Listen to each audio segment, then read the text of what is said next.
etapa preclínica, donde se hace investigación en laboratorio y en animales. La segunda etapa de la gestación es ya de aplicación en humanos, que es una etapa clínica, ¿ya? Y finalmente viene lo que se llama la etapa 4, fase 4, que es la comercialización a partir de una etapa importante que se llama nacimiento, ¿ya? Entonces, vamos a ver esta etapa que se llama gestación, ¿no? Entonces, la primera parte de la gestación, les he dicho, es una fase llamada preclínica, donde se hace investigación en in vitro y en animales, ¿no? Donde se observa la acción del medicamento y se observa también la aparición de efecto tóxico y de efecto letal, ¿ya? Esta es la primera fase. Puede durar determinado tiempo, 2 años, 3 años, en fin, es variable. Luego viene la fase clínica, ya que está descrita, ¿ya? En la fase 1, este compuesto, una vez que obtiene la aprobación de su uso en humanos, se utiliza en voluntarios sanos, ¿ya? En la fase 1 se verifica la seguridad y la acción del medicamento, ¿ya? Luego viene la fase 2, donde ya este fármaco es utilizado en pequeñas poblaciones de personas que padecen la enfermedad. Y aquí se ve también el comportamiento del fármaco en cuanto a eficacia y en cuanto a seguridad, ¿ya? Posteriormente viene la fase 3, que son pruebas a gran escala de pacientes enfermos, donde se busca sobre todo comprobar su eficacia sin perder de vista la seguridad, ¿ya? Luego, más o menos, fíjense, se necesitan 40 a 60 ensayos clínicos en esta etapa para que el medicamento pueda pedir su autorización de ingreso al mercado. O sea, este medicamento pueda ser autorizado para su comercialización, ¿ya? Y ahí viene la fase 4, ¿listo? Este medicamento es utilizado ya en poblaciones, es prescrito por los médicos, entra protocolos de manejo, pero en esta fase, algunos de ellos, especialmente aquellos que tienen un margen de seguridad estrecho, es decir, tienen todavía que ser vigilados porque dan uso en grupos humanos, así lo exige, ¿ya? Sobre todo verificando a través de la farmacovigilancia que estos guarden estos principios de seguridad y eficacia, ¿ya? Y también se vean otros aspectos que pueden hacer que la seguridad y la eficacia puedan variar, ¿no es cierto? Cuando se utiliza en, por ejemplo, pacientes obesos o pacientes que tienen cierto grado de insuficiencia hepática o problemas renales, ¿ya? Y en esta etapa se puede hacer ajustes todavía en cuanto a su indicación precisa, ¿listo? Este es un poco el ciclo vital de esta etapa llamada gestación, ¿ya? Aquí está esquematizada esta gestación, fíjense. Hemos visto que la primera fase son estudios de laboratorio llamada fase preclínica, dura más o menos unos 2 años promedio, donde se ve en in vitro y en animales si el medicamento cumple o no con el objetivo, que es tener una acción medicamentosa y no ser tóxico, ¿ya? Luego viene otra fase, que es la fase clínica, donde ya se realizan las 3 etapas que hemos dicho, ¿ya? Esta etapa puede durar entre 2 y 10 años, ¿ya? Estos estudios preclínicos, donde se hacen estos 40, 60 ensayos clínicos para lograr que el medicamento llegue a la fase 4, ¿ya? Entonces, en promedio, más o menos son 5 años, pero pueden durar entre 2 y 10 años estos ensayos clínicos necesarios de fase 1, fase 2, fase 3, ¿ya? Y luego viene esto, ¿no ve? La presentación de una monografía donde se presenta el resultado y se obtiene a partir de la entidad reguladora la autorización para llegar a la fase 4, donde ya existe la comercialización del fármaco y hay que hacer lo que se llama la vigilancia post-comercialización con todos los cuidados que hay que tener al abordar este tema de la farmacovigilancia, ¿no ve? Vigilar la eficacia, la seguridad y las circunstancias que pueden ser modificadas. Esto es en esquema la gestación, ¿ya? Esta diapositiva más o menos muestra lo mismo, pero lo que aquí quiero remarcar es que Para pasar de pruebas en animales o de la fase preclínica a la fase clínica, hay una aprobación que tiene que tener el fármaco llamada IND, ¿ya? ¿Qué es la solicitud IND? En realidad es una prueba que le permite pasar hacia la investigación en humanos, ¿ya?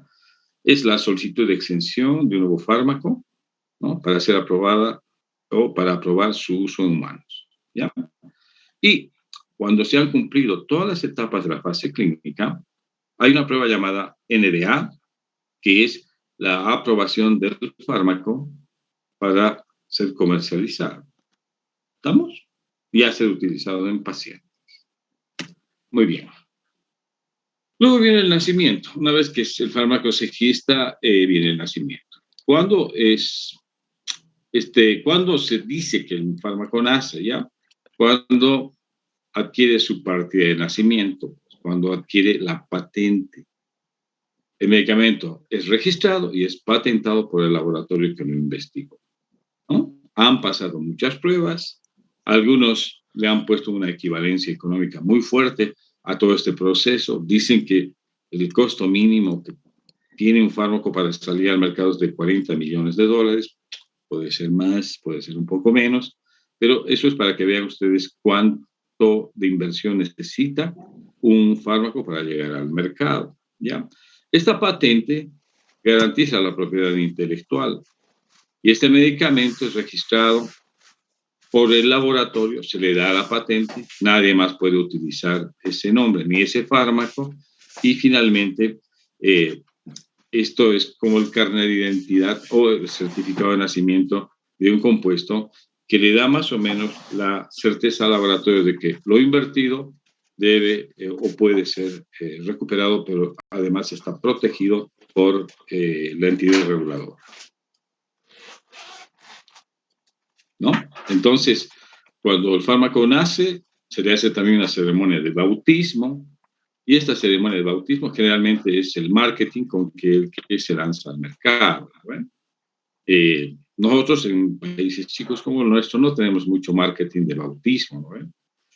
Pero en otros países sí existe este marketing y es fuerte, les digo, ¿por qué? Porque una vez que sale al mercado se presenta a la comunidad científica y se hace un gran evento donde se expone las bondades y las propiedades de este fármaco y además se contrata un personal eh, que hace un gran trabajo, digamos,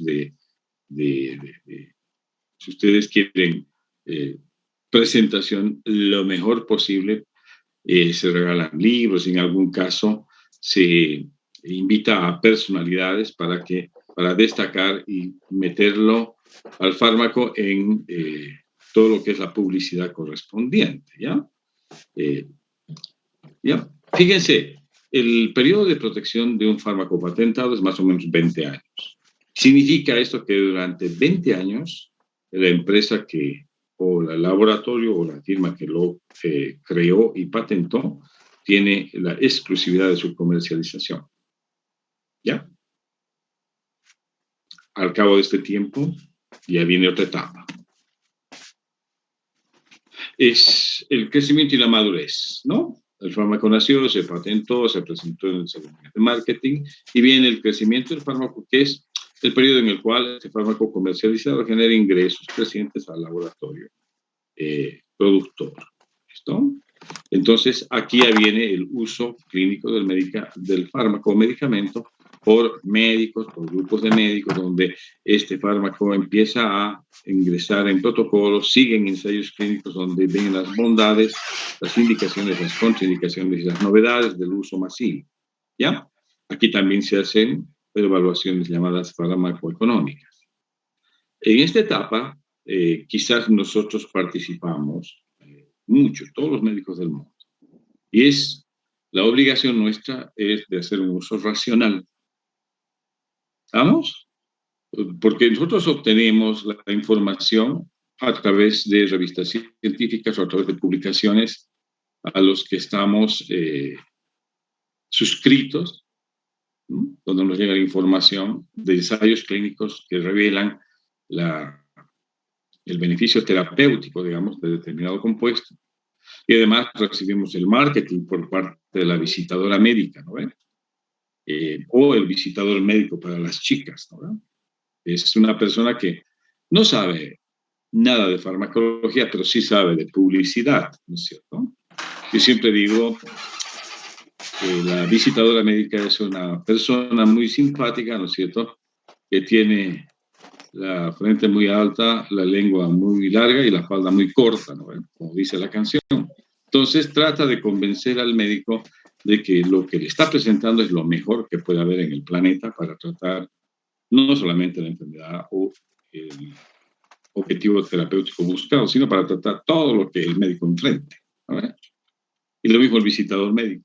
Entonces, si vos estás bien formado y tienes sólidos conocimientos de farmacología, relativizas esa información, pero si estás formado, ¿no es cierto?, medio en el trasnoche de la asignatura y no tienes una sólida información, obviamente le vas a hacer caso a la visitadora y te va a convencer, ¿eh? Así es como se han ido haciendo mal uso de compuestos que llegando recién al mercado, por ejemplo, regional, a los 2 años ya no servían para mucho. ¿Por qué? Porque se había masificado su uso de manera indiscriminada y obviamente el medicamento deja de ser útil porque se ha distorsionado el objetivo para el que fue creado, ¿no es cierto? Ejemplo les doy, la acitromicina. Llegó a este mercado, la acitromicina es un macrólido que está indicado para infecciones del árbol respiratorio resistentes a los otros fármacos convencionales, es decir, a betalactámicos. Entre los betalactámicos están la penicilina y derivados y están las cefalosporinas, ¿ah? De primera, segunda y tercera generación.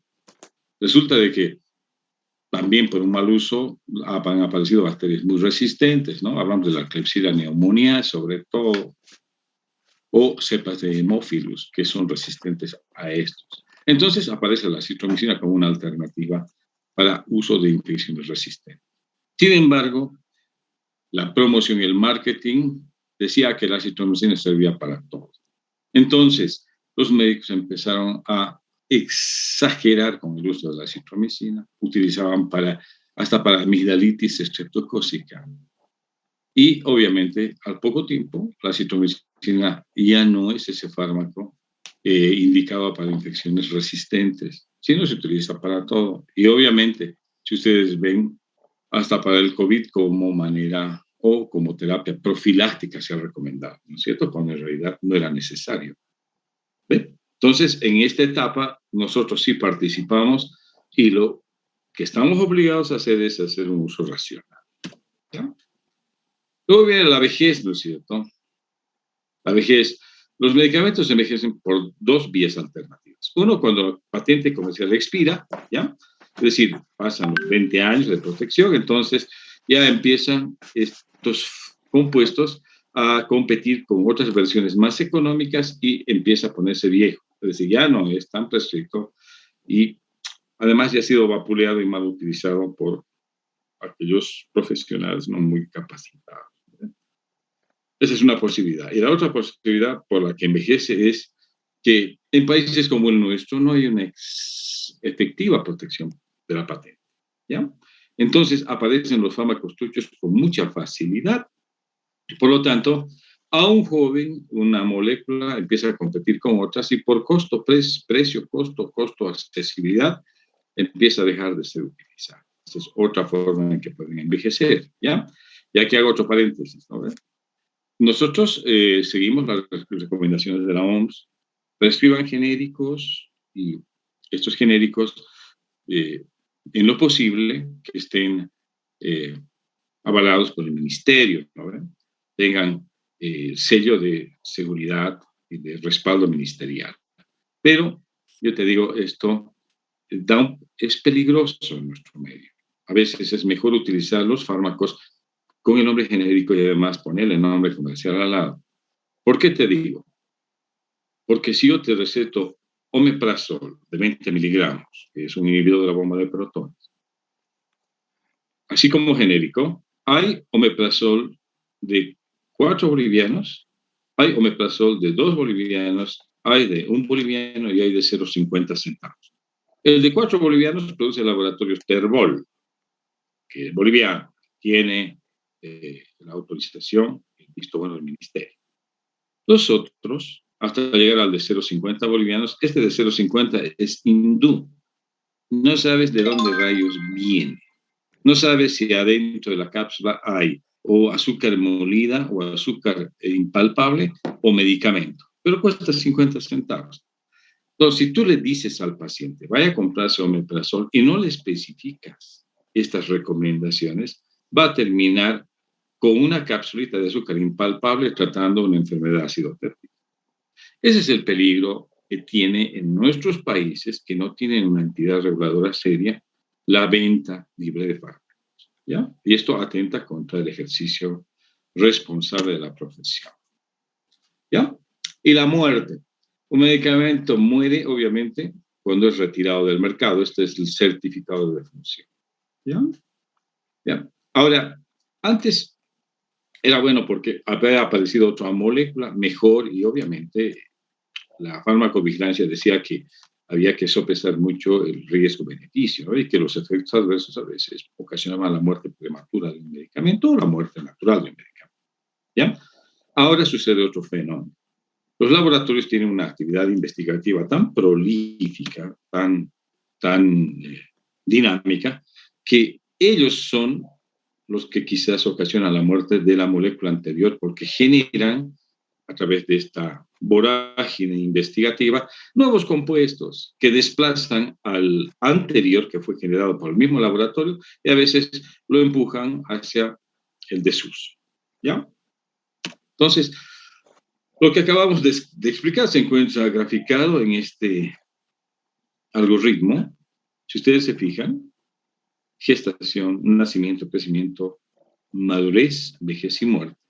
Está graficado en este diagrama que, bueno, lo presento como síntesis, ¿ya? Ahora vamos a ver un poco de la clasificación de los medicamentos. Los medicamentos tienen una modalidad de clasificación. Hay una clasificación llamada ATC, que es por, en inglés es Anatomical Therapeuticals Chemical, o Chemical, perdón, y es que se clasifican los fármacos de acuerdo a sus características, primero en el sitio u órgano en el que actúan, luego a sus características terapéuticas y químicas, ¿no? Y de acuerdo a esta clasificación hay 14 grupos de fármacos. No vamos a entrar en detalle, solamente les voy a mencionar, ¿ya? Por ejemplo, aquí está. Uno de los grupos serían fármacos que actúan en el tracto alimentario e influyen en el metabolismo. Otro grupo de fármacos estarían aquellos que actúan en la sangre y todos los glóbulos rojos formadores o glóbulos que se forman en la médula y que terminan en la sangre, ¿no? En el sistema cardiovascular, etc. Son 14 grupos, ¿ya? Esa es una clasificación. La otra es de acuerdo a su valor intrínseco terapéutico potencial, ¿ya? Valor intrínseco terapéutico potencial. Se resume de esta manera o se abrevia de esta manera, ¿ya? Son 4 grupos los que se presentan. Primero, los de valor elevado. ¿Qué medicamentos entran dentro de este grupo? Aquellos que tienen eficacia y seguridad demostrada. Es decir, tienen gran eficacia y tienen una seguridad a toda prueba, ¿ya? Aquí están, por ejemplo, las penicilinas, las beta bloqueantes, las insulinas, el ibuprofeno, la clortalidona, sulfato ferroso, la prednisona. Es decir, son un grupo de ejemplos de fármacos que están en este grupo 1 llamado de valor elevado. Hay un segundo grupo que son los fármacos de valor dudoso, que a quienes agrupa este segundo grupo es aquellos fármacos que no tienen gran eficacia y tampoco mucha seguridad, ¿ya? Es decir, pueden ser aplicados clínicamente, pero no están respaldados por estudios de eficacia y seguridad muy sólidos, ¿ya? Ejemplo, hepatoprotectores, ¿no ve? O sea, ponte glucosamina para proteger el hígado en caso de agresión hepática, ¿no ve? Sea inflamatoria, sea viral, o sea, ya, medicamentosa. Entonces te dan glucosamina más algunos otros compuestos. no son tan eficaces, ¿no?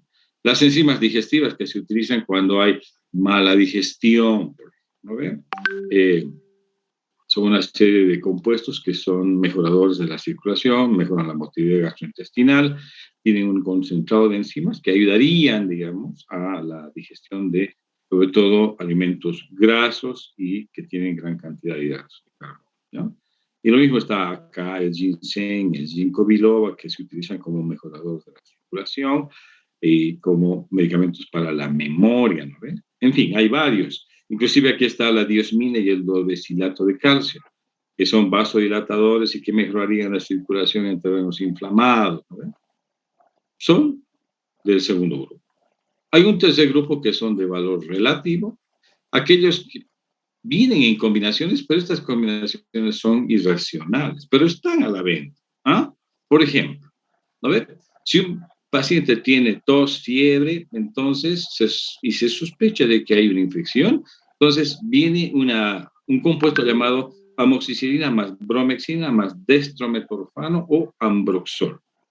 ¿Qué es esto, no ven? Es una combinación de un beta-lactámico más un medicamento que ayuda a la expectoración y más un medicamento que tiene acción antimucígena. Y se cree de que con esta combinación se puede atacar no solamente la infección, sino también los síntomas, tos y la expectoración. ¿Vale? Estos son combinaciones irracionales. Todo lo mismo pasa con estos compuestos de metoclopramida y simeticona, ¿no ven? Esto se da en casos de náuseas, vómitos, mejora el vaciamiento del tubo digestivo, y la simeticona disminuye la producción de gases y mejora la flatulencia. Son combinaciones, como te digo, irracionales, pero están en el mercado, pero están en el tercer grupo, este tipo de combinaciones. Y finalmente, hay otras que ya no se pueden aceptar, ¿no? Aquellas que tienen un valor inaceptable, son aquellas combinaciones que a veces el médico se inventa y que lógicamente no tienen sentido, ¿no ven? Por ejemplo, paciente con antecedentes de úlcera péptica o gastritis erosiva aguda con episodios de sangrado, recibe, escuchen esto, recibe un tratamiento con un AN no selectivo, ¿ya? Ponte el diclofenaco sódico.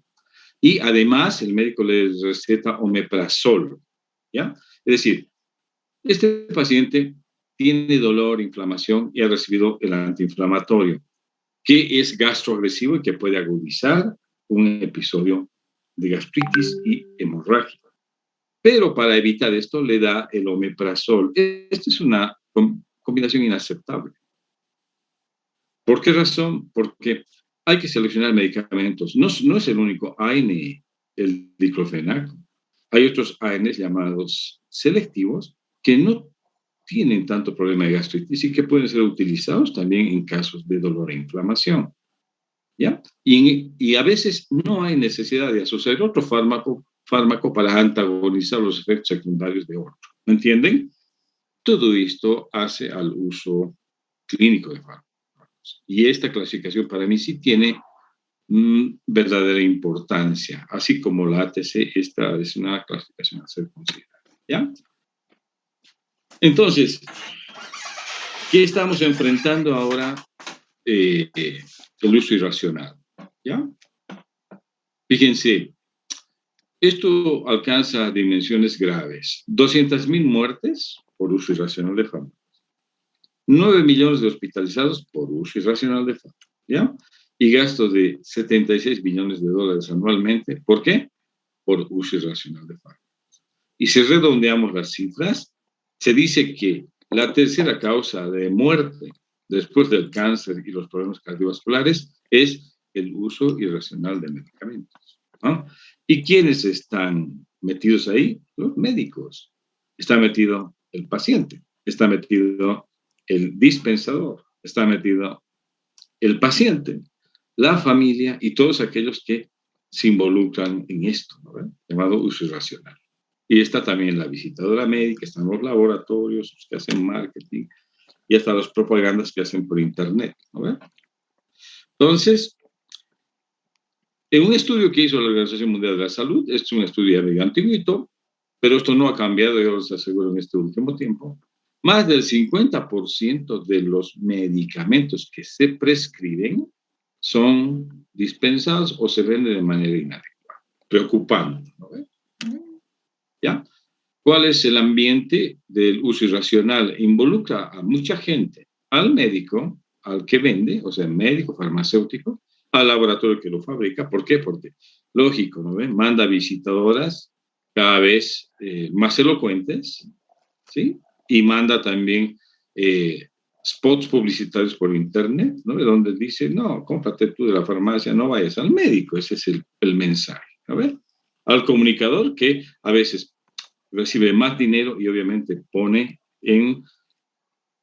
como parte de su tanda publicitaria uso irracional de medicamentos.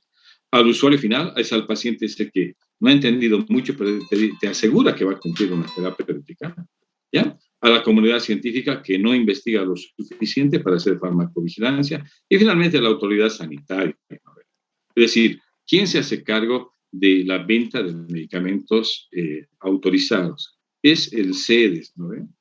Pero si tú ves el desempeño del CEDES y quiénes están a cargo de esta labor, realmente es como para preocuparse mucho, ¿ya? ¿Por qué? Porque es un trabajo, pero no tiene muchos recursos y tampoco personal adecuado, ¿ya? A veces esto está en manos de una bioquímica que no tiene mucha formación en farmacología, ¿ya? O está a cargo de un médico que hace mucho tiempo no tiene ni siquiera un vademecum actualizado, ¿ya? Entonces, vamos a ver algunos tipos de prescripción irracional, ¿ya? Hay algunas que hemos identificado que ustedes tienen que, obviamente, tomar como referencia y, lógicamente, no hacer, ¿ya? Hay una prescripción incorrecta, una prescripción inapropiada, una prescripción excesiva y hay una prescripción múltiple, ¿ya? Vamos a ver a qué llamamos prescripción incorrecta, cuando se recetan medicamentos equivocados. Y esto parte de un mal diagnóstico y esto hace de que el medicamento, por no tener, o sea, el médico, por no tener mucha formación, prescribe de manera inadecuada, ¿ya? Es decir, un compuesto que tiene poca eficacia y tiene muchos efectos tóxicos, o una prescripción, digamos, de fármacos que no están disponibles y que obviamente va a ser difícil que el paciente encuentre, ¿ya? Entonces, es una de las prescripciones también identificadas como causa de uso irracional, ¿ya? Entonces, esta es la prescripción incorrecta, esta es la prescripción inadecuada, cuando de un conjunto de compuestos se selecciona aquel menos adecuado, ¿ya? ¿Ya? Es un medicamento costoso, poco accesible, o es administrado por una vía que no es conveniente para el paciente, ¿ya? La prescripción excesiva, prescripción a dosis altísimas por periodos prolongados, hay que tener mucho cuidado. Es así como los antimicrobianos han generado resistencia, ¿ya?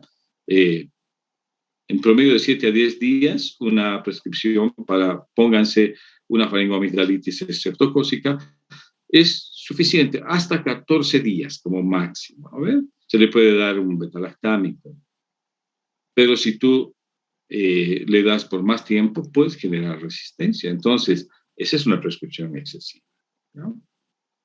¿Vamos? Y tener a los pacientes, porque tienen reflujo y tienen gastritis, años de años con omeprazol. Eso también es una prescripción excesiva. Cuando en realidad a veces hay que cambiar de rumbo una terapéutica, ¿no? Por ahí ese paciente tiene Helicobacter pylori, haz un tratamiento para el Helicobacter, un tratamiento breve, eficaz, múltiple, o sea, asociado y efectivo. O si tiene reflujo por causa de una hernia hiatal, bueno, se hace una operación antirreflujo, pues. ¿Ya? Se le hace una cirugía, puede ser por vía laparoscópica, se le hace un Nissen, un Nissen, o una operación de Toupet, listo. Se acabó el reflujo. Pero no lo tengas años y años con el pasol. ¿Ya? Y esto, que sí se ve muy frecuentemente en la prescripción múltiple, gran cantidad de fármacos metidos en una receta chiquita, ¿no ve? Claro, que viene también de un cerebro chiquito, ¿no ve? ¿No? Son los médicos llamados sintomáticos, ¿no ve? Aquellos que no hacen diagnóstico y que tratan al paciente por síntomas, ¿no ve? Y esto pasa en algunos consultorios periféricos de Cochabamba, ¿no ve? El médico hace un listado de signos y síntomas, ¿no ve? ¿Qué tiene? Náuseas y vómitos. Ah, ya, náuseas y vómitos. Ya está pensando, le voy a dar un antiemético. ¿Qué más tiene? Me duele el estómago, doctor. Ah, ya, le voy a dar un analgésico antihistamínico. O sea, no le interesa el diagnóstico, le está haciendo la terapia en función de los signos y síntomas. ¿Qué más tiene? Me duelen mis articulaciones. Ah, ya, un AINE. ¿No ve? ¿Y qué más tiene, doctor? Ah, me ha dicho que tengo presión alta, entonces le voy a dar un antihipertensivo. Ya está hecho su eh, prescripción múltiple. Ya hizo su prescripción múltiple. Pero esto, ¿qué trata? Nada, ¿no es cierto? En vez de causar beneficio, causa beneficio. ¿Listo? Esto sí se ve, ¿ya? Y a veces, como saben que dar un AINE o dar un corticoide causa irritación gástrica, le dan además el omeprazol, que acompaña casi a todas las prescripciones, pero esto es una prescripción innecesaria, múltiple, es de los médicos que se preocupan poco del diagnóstico y se ocupan del tratamiento sintomático. Están embarcados en eso, ¿ya? Y otro tipo de prescripción irracional es aquella, la llamada submedicación, es decir, medicamentos que por mala información se dan a dosis inadecuadas o en cantidad insuficiente, ¿no ve? Tómese por 3 días, señora. Sí, doctor, ¿usted cree? Sí, 3 días es suficiente, ¿no ve? No, pues, hazle un tratamiento de acuerdo a cómo se recomienda en el protocolo o en el uso racional de fármacos. Si necesita 15 días de tratamiento, que tome 15 días, pero no trates de abreviar aumentando la dosis o bajándole la dosis porque piensas tú de que vas a tener menos efectos adversos. A veces se cae en esto llamado la submedicación, ¿ya? Entonces, hay que cambiar de todo esto hacia dónde tenemos que llegar a una prescripción llamada racional, ¿no? ¿No? Hay que cambiar el enfoque terapéutico hacia mejorar nuestros resultados a partir de que las terapias farmacológicas tienen que causar mejoría de enfermedades, alivio de dolencias y en algunos casos curar enfermedades. Y por no decir en la mayor parte de casos, que es el objetivo terapéutico principal, ¿no? Entonces, para eso se ha diseñado lo que se llama el plan terapéutico, ¿ya? Es decir, una terapéutica farmacológica tiene que estar acompañada por una terapia no farmacológica adecuada que permite el cumplimiento del plan, ¿ya? Y este conjunto de acciones no farmacológicas y farmacológicas se denomina plan terapéutico, ¿ya? Ahora, hay que considerar en este plan varios aspectos, como la edad, el sexo, el acceso sociocultural o la situación sociocultural, la presencia de enfermedades asociadas, los hábitos dietéticos, la medicación paralela, ¿ya? Y consumo de alcohol, cigarrillos, sedentarismo, etc. Cuando nosotros consensuamos una terapia no farmacológica con una terapia farmacológica, tenemos un buen plan. Pero si no tomas en cuenta estos aspectos, puedes tener un buen esquema de tratamiento, pero tener un mal plan terapéutico, porque esto debe ser considerado siempre, debe tener presente siempre el médico a la hora de individualizar la farmacoterapia, ¿ya? Y el plan terapéutico, además, debe ser evaluado periódicamente, ¿no? Empezamos el tratamiento, ver cómo va y ver al final si lograste o no el objetivo, ¿ya? Entonces, ¿qué contempla un buen plan terapéutico? Ya hablando del medicamento en sí, hemos visto lo que está paralelo al plan terapéutico farmacológico, ¿no? Hemos visto el plan no farmacológico. Acá, en cuanto a lo que hace al medicamento, hay que ver la dosis, ¿ya? De acuerdo a la edad, peso. Hay que ver la vía de administración, hay que ver para qué estás dando el objetivo terapéutico principal, hay que ver la frecuencia de dosificación y la duración del tratamiento. Eso contempla un plan terapéutico y eso te permite un uso racional, ¿ya? Entonces, Cuando hablamos de uso racional, hablamos de una situación, ¿no? Aquí está la Mafalda pensando, ¿no? Y creo que refleja mucho el pensamiento y la preocupación de los médicos. Dice, ¿a qué tenemos que llegar? A la situación en la que los pacientes reciben medicamentos adecuados en dosis correspondientes, de acuerdo a su requisito individual, durante el periodo de tiempo adecuado, al menor costo posible, y sobre todo que resuelva sus problemas de salud. ¿No? Muy bien. Esto implica que un médico bien informado debe hacer uso de su mejor criterio profesional. Ahora, para esto, aquí estamos, pues, en farmacología. ¿No? Alumnos de tercer año, en sus primeras clases de fármaco, recibiendo esta información, ¿no? De que esta materia es importante porque es la base de la terapéutica. Si tú estás bien informado en farmacología, vas a ser el día de mañana un buen terapeuta. Y yo te digo, actualmente el médico no es evaluado no solo solamente por su capacidad diagnóstica, donde tienes mucha ayuda, ¿no? No solamente la clínica cuenta, sino también el laboratorio y los estudios de gabinete cuentan, ¿no? Si te pasaste por alto algo, viene el informe de la tomografía y te dice, doctorcito, además hay esto. Capísimo, ¿no? Buen diagnosticador con toda la ayuda necesaria. Pero en cuanto a la terapéutica, ¿cuál es tu base de razonamiento principal? La información farmacológica que manejas, tu formación en farmacología. Ahí no tienes mucha ayuda. Son tus conocimientos de farmacología aquellos que te van a llevar a utilizar tu mejor criterio para prescribir racionalmente medicamentos. ¿Ya? Entonces, como la prescripción es libre, se apela al conocimiento del medicamento. Y aquí estamos aprendiendo farmacia. ¿No ven? Entonces, ¿qué es lo que podemos hacer en la cátedra para que suceda esto? Este año vas a aprender esto que se llama la farmacoterapia razonada. Y esta farmacoterapia está orientada al uso racional de medicamentos. Fíjate, ¿qué permite la farmacoterapia razonada? Ir de esto que es antiguo a esto que es actual. ¿Ya? Antes la terapéutica era centrada en la información que tenía el médico, estaba basada en la imitación, ¿no ven? El doctor pasaba, nosotros hemos atravesado esta formación, te digo, ¿eh? El doctorcito pasaba, ponte en el hospital Viedma, visita médica, y todo paciente posoperado, anote interno, nosotros éramos internos en ese entonces, y nos decía así, penicilina, gentamicina más cloranfenicol, y vos decías, penicilina más gentamicina más cloranfenicol, a todos. ¿Por qué? Porque es la mejor protección antibiótica que puede recibir un paciente. A la macana, nosotros veíamos penicilina beta-lactámico, gentamicina aminoglucósico, cloranfenicol inhibidor de la síntesis de proteínas. Era la penicilina la única inocua, pero la gentamicina y el cloranfenicol eran campeones en toxicidad hepática, hematológica y renal y ototóxica. ¿No ves? Pero se daba eso a todos. ¿Por qué? Porque estaba basada en la imitación. A algunos se le ocurrió esto y en ese entonces se utilizaba ampliamente. Se creía de que así se iba a evitar la infección postoperatoria. ¿Ya?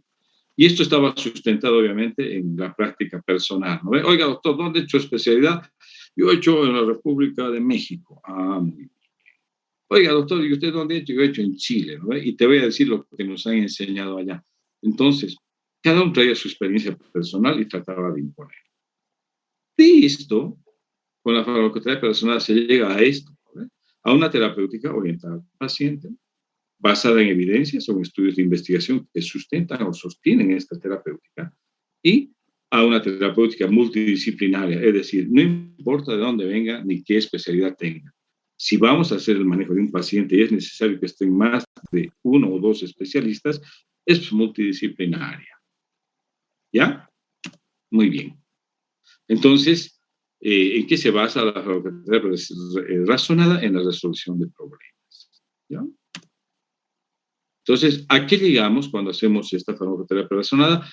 A un fármaco P o a una guía terapéutica, como van a ver después. ¿No? El elemento clave es el fármaco P. después de analizar todos los aspectos posibles, en un paciente se llega al fármaco P, llamado personal. Es un esquema terapéutico comprensible y adecuado para ese paciente. ¿Ya? Entonces, ¿en qué basamos esta decisión del fármaco P?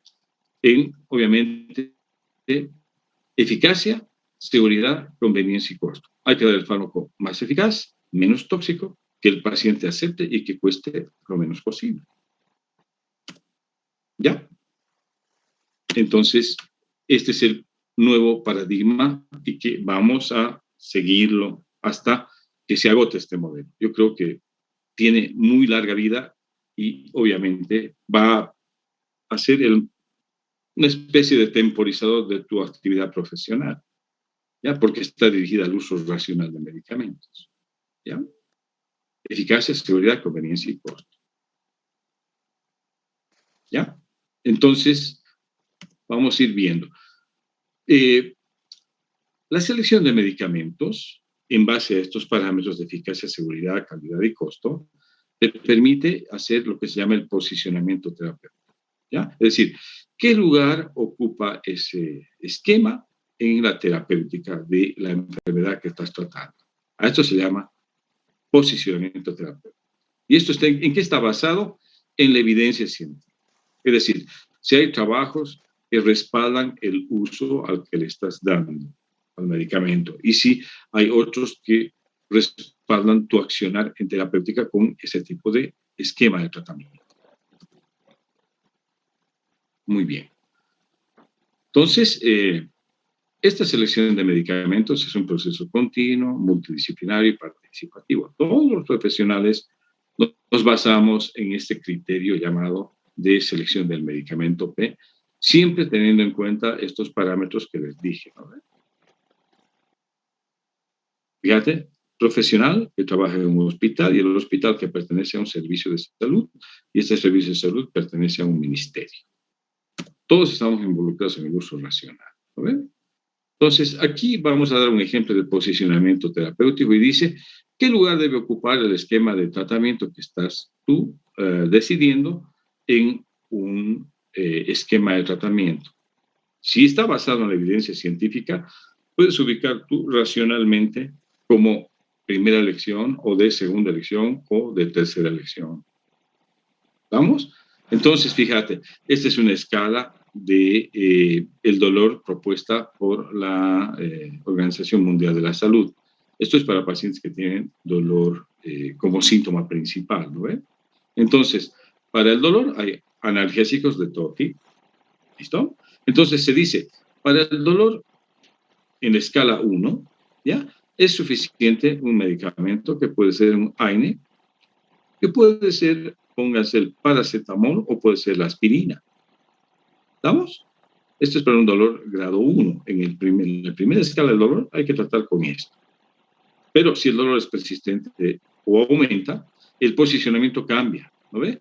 Hay que llegar, estos ya no son suficientes. Hay que llevar al paciente tal vez a un fármaco opioide que puede ser de leve a moderado o puede haber un no opioide asociado o un coadyuvante asociado. Entonces, ya cambia, aquí ya ingresan los opioides, ¿no ve? Llamados leves a moderados. Fíjate, si con esto no es suficiente y el dolor demanda o persiste, hay que utilizar opioides ya potentes y otros coadyuvantes. ¿Estamos?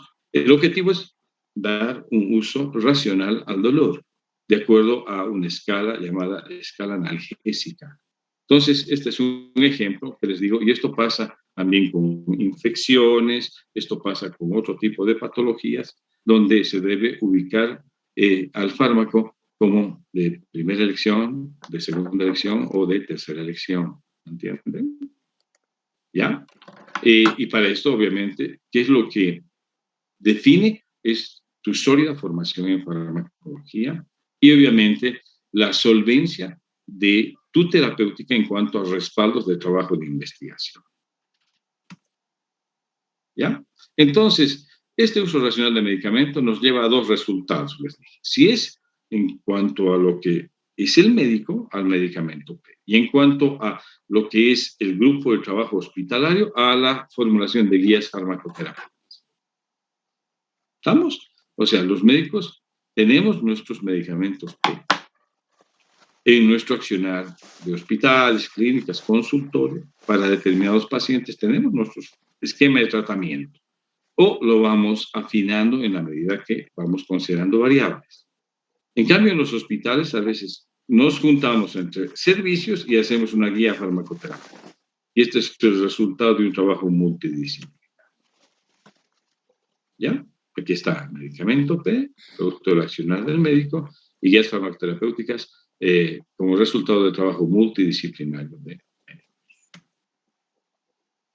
Muy bien, aquí está nuevamente el concepto de medicamento esencial, ¿ya? Que es un compuesto flexible y adaptable. Es el listado de medicamentos genéricos que debe haber en todo un país de acuerdo a eficacia, seguridad y un costo adecuado.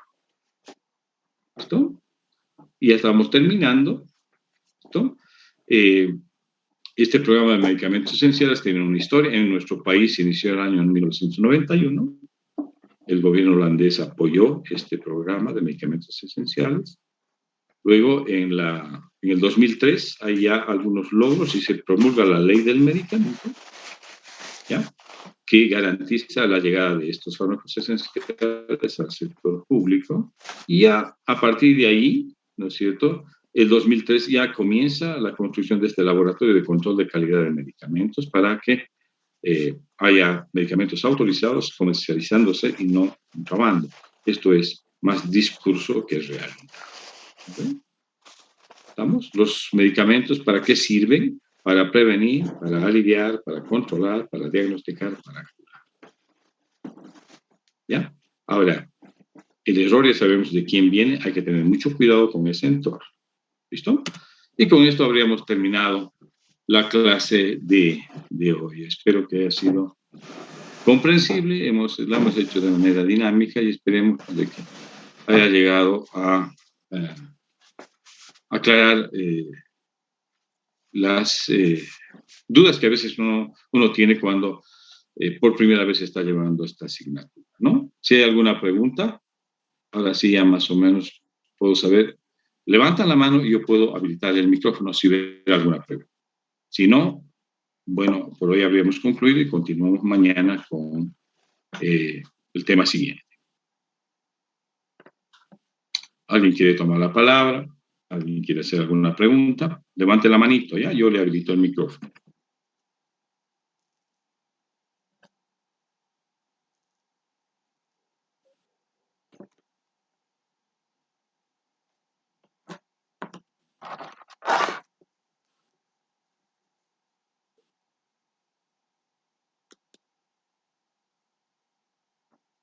Muy bien. Si no hay, bueno, no tengo preguntas en el Zoom.